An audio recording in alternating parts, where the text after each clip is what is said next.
But we are going to talk for a minute about governmental entities, because in order to be a CHDO, you cannot be a governmental entity, and this issue of governmental entities will come up later in talking about you need to be sufficiently independent. So when we talk about governmental entities, this is the list of governmental entities that we're talking about. The PJ, right? The state or local government unit that is receiving home funds from HUD.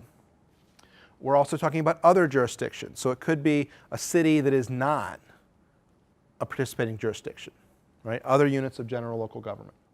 Indian tribes, public housing authorities, Indian housing authorities, housing finance agencies, right, like Minnesota Housing, or redevelopment authorities. There are other sorts of entities that, from a broader standpoint, we talk about as governmental entities. For example, schools, right?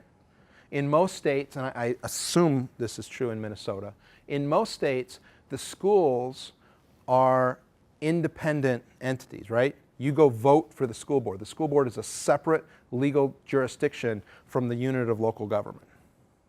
And so in those cases, the schools are not governmental entities for purposes of talking about the CHDO definition. Okay? If, on the other hand, you're in New York City or Chicago, where the mayor controls the schools, then they're part of the jurisdiction. But by and large, in most parts of the country, schools are not on this list of governmental entities because they're a separate form, right? Regional airport authorities, regional sewer authorities, things like that.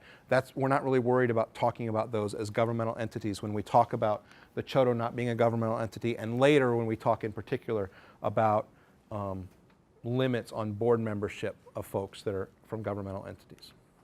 Make sense?